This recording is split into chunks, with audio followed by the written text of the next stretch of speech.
the average patient that we see at Doctor's Hospital is seen probably 6 times.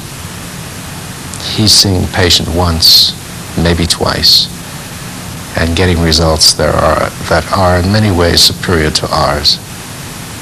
I think it's very interesting. I think many of the things that he's pointing out and that he's treating are problems for which we don't have any other solution, or any better solution, or certainly any harmless solution that doesn't involve some sort of intervention with drugs or surgery or something. It certainly seems to me to do no harm to the children. Oh, I'm a changed person, physically and mentally and probably spiritually to boot. That man has completely turned my life around. He's saved my life. I'm convinced he saved my life.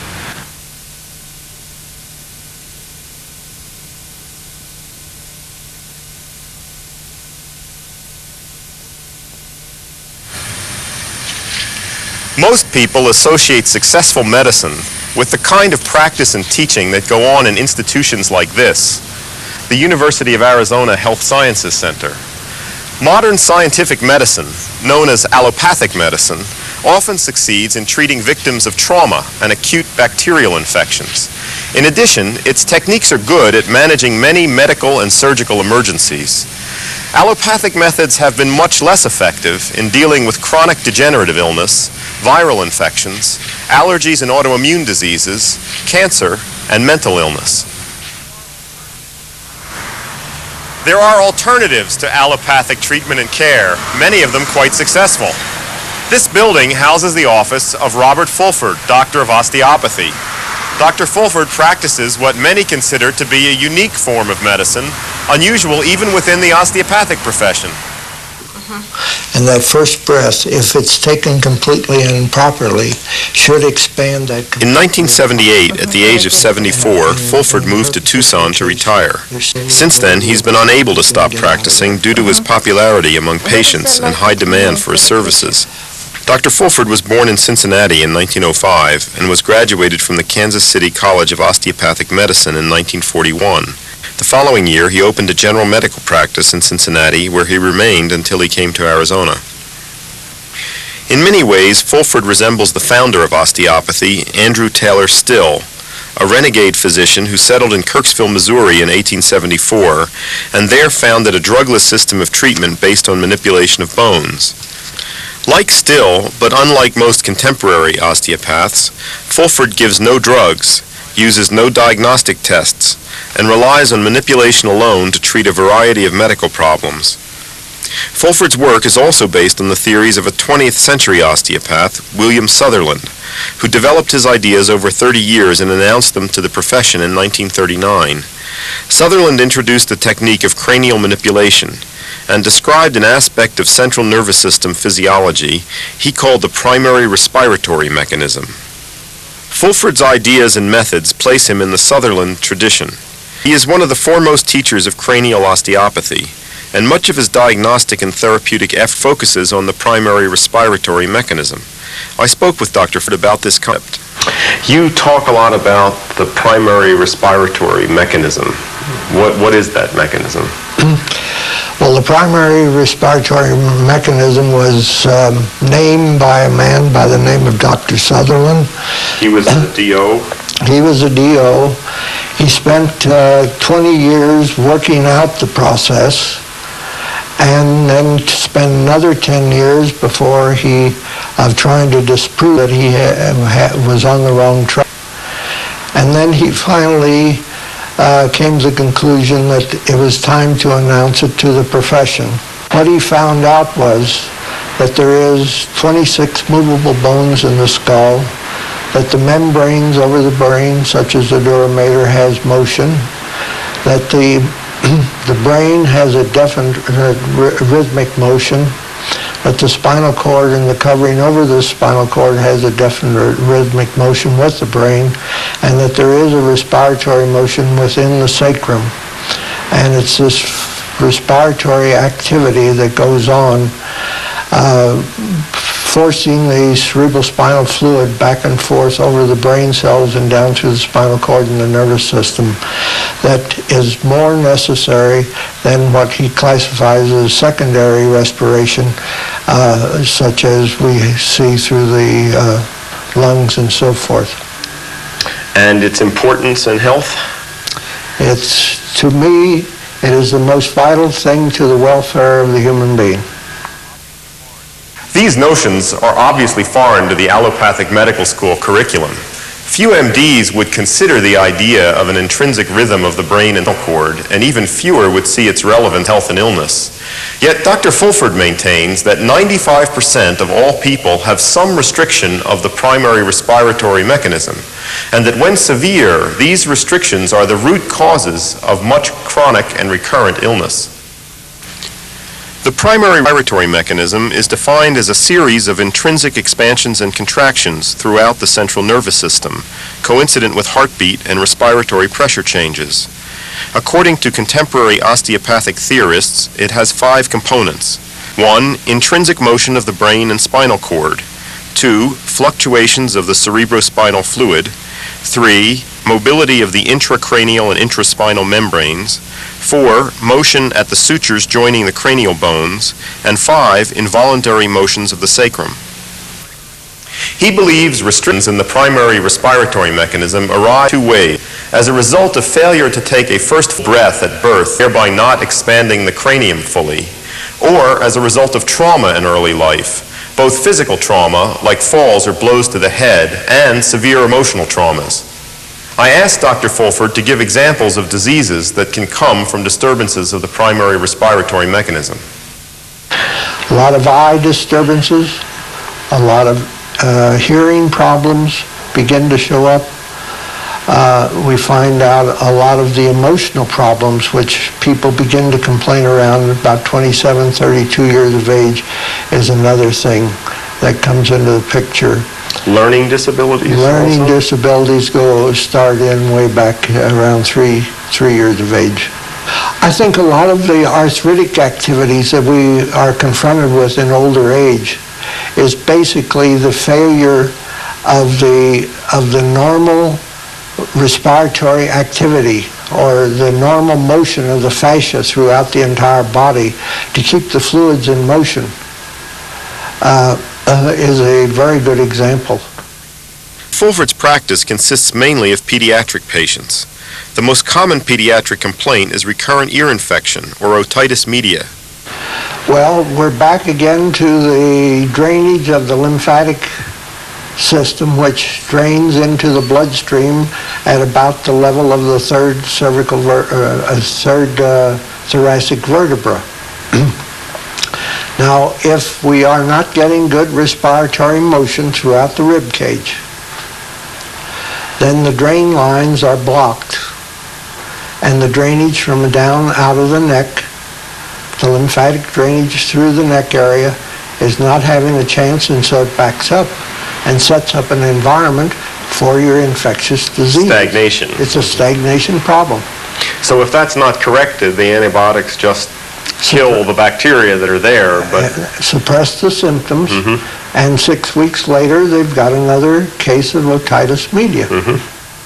Other conditions that may result from restrictions in the primary respiratory mechanism include gastrointestinal disorders and a variety of metabolic and endocrine disorders.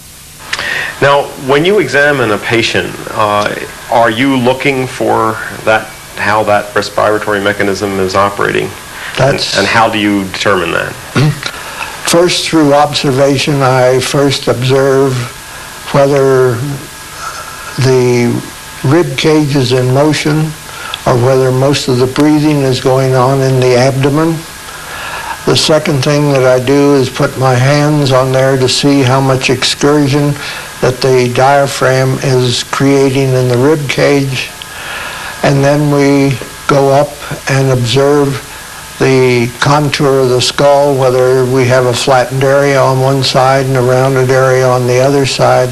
And then by putting our hands upon the skull, we watch to pick up what's known as the craniorhythmic impulses in there, which is determining the motions of the 2 hemispheres of the brain. When you determine that there is a restriction in the primary respiratory mechanism, what can you do about it? How do you treat it?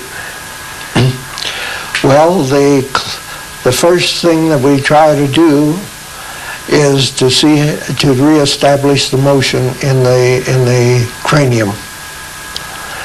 Then the next procedure would be to... And how do you do that? Is that cranial manipulation? That's through cranial manipulation. So it's direct hands-on on the cranium technique. Yeah. Then the next procedure would be to try to get the sacrum loosened up, to get it into motion, to take the tension off of the spinal cord. And how do you work on the sacrum and other parts of the spine? Well, the sacrum can be, there's a regular cranial technique to release that, which can be released with the hands, but I myself use a mechanical procedure to release it. Could you describe that? The mechanical procedure is known as a percussion vibrator. The same thing can be done with a hand percussion instrument that we use to check the knee reflexes and so forth, but that's a little hard on the wrist to do it by hand. So we have the electrical motor that drives this percussion, and we most generally have the percussion going at about 255 strokes per minute, and put it on there.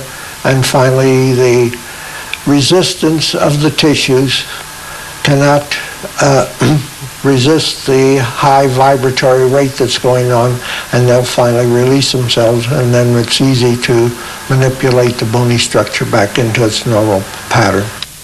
Allopathic doctors generally regard the sutures of the skull as locked and immovable. Many osteopaths share this view. They consider cranial manipulation both heretical and fantastic. But studies at Michigan State University's College of Osteopathic Medicine have confirmed Sutherland's theories of cranial motion and support Fulford's techniques. We followed Fulford's treatment of Alexander Laurie, an identical twin who presented with a number of problems. Dr. Stafford, you've been a twins pediatrician. Could you tell us something about Alexander's medical history and the problems that he's had? Okay, both twins were adopted. They were premature when they were born, and they got into respiratory distress. They were born in a peripheral part of Arizona, and they were flown into Tucson for the management, and they were hospitalized for about 5 or 6 weeks with respiratory distress, fairly typical of a premature infant. And then subsequently, they were neglected, and they were admitted when they were about a month of age. They returned home to their family home, and then they were admitted when they were about a month of age with profound, what's called failure to thrive. In other words, they hadn't gained hardly any weight since they had been discharged, and so they remained in hospital for another 2 to 3 weeks recovering from that. And this was true for both of them. Since that time, Alexander has had, they were adopted by the current parents when they were 9 months of age. And at the time that they were adopted, Alexander had already had, I think, 3 ear infections. And then subsequent to that, in the last, they're now 20 months of age. So in that period of time, he has had 4 more ear infections. How have you treated the ear infections? With conventional antibiotics. And do you know of anything that serves as a prophylactic treatment for recurrent otitis media? Yeah, there are a couple of, for children who are getting frequent ear infections, one standard medical therapy is to give a low dose of an antibiotic such as Gantracin, a sulfur drug, over a period of several months, usually about half of what would be the accepted treatment dose. Mm-hmm.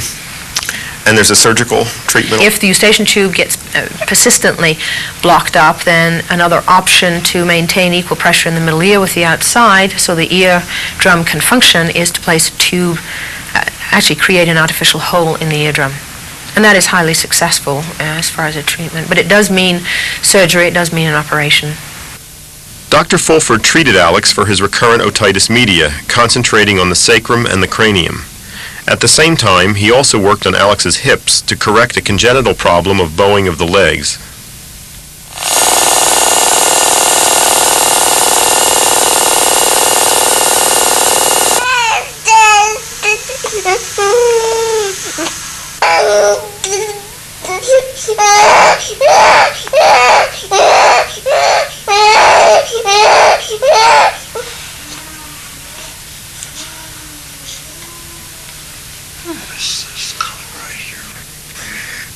I spoke with Alex's mother 10 days after the treatment.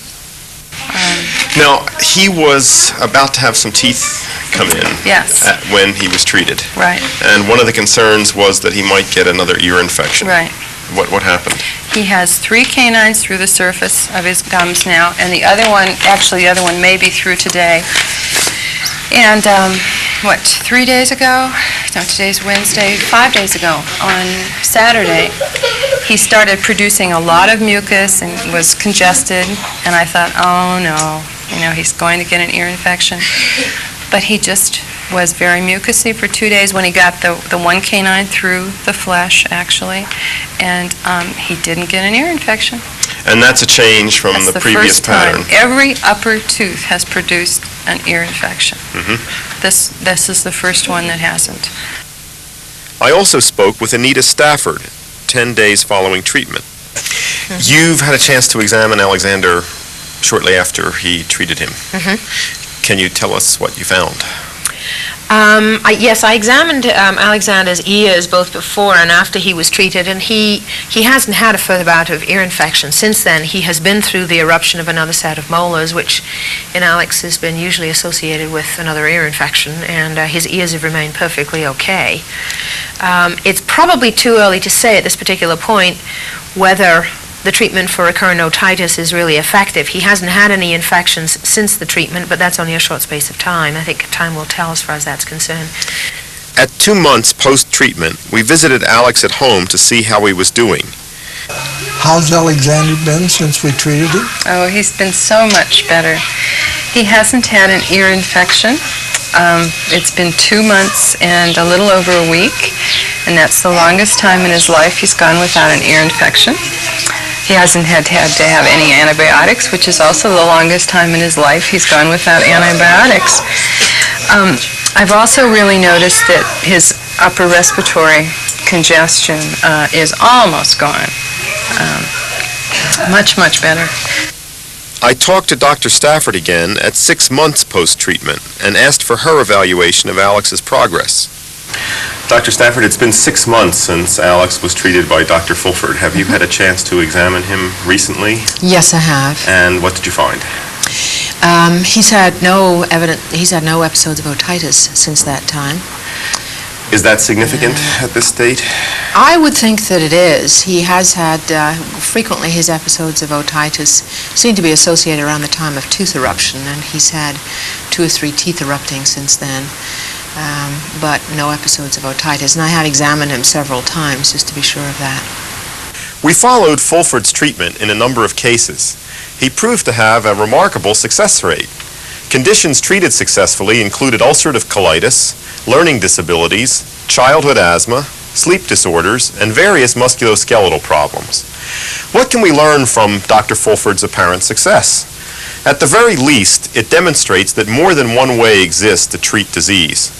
Fulford's alternative treatment is much more cost-effective than most allopathic medicine, since it requires no technological hardware and often no more than 1 or 2 visits. Moreover, it cannot harm. Fulford, then, is an excellent observer of the famous admonition of Hippocrates, primum non nocere, first do no harm, a principle, unfortunately, no longer stressed in the training of physicians. If you had a say in designing medical school curriculums, both for MDs and DOs, what changes would you like to see, or what kinds of subjects would you like to see emphasized? Basically, I'd prefer to see him emphasizing functioning over symptoms. You have a symptom, but what in the functioning side of this human body caused that symptom? And if once they could understand that function is so important to the welfare of this human body. Why Fulford is so successful is not clear. At least some of his success may depend on patients' belief in his treatments and methods. Most don't care why his treatments work. They are simply grateful for improved health with no risk of side effects and at little cost. They're also grateful for the chance to interact with this unusual, effective, and inspiring physician. I find it refreshing to see an effective and successful system of treatment that uses no fancy diagnostic equipment and no drugs while revering the healing power of nature.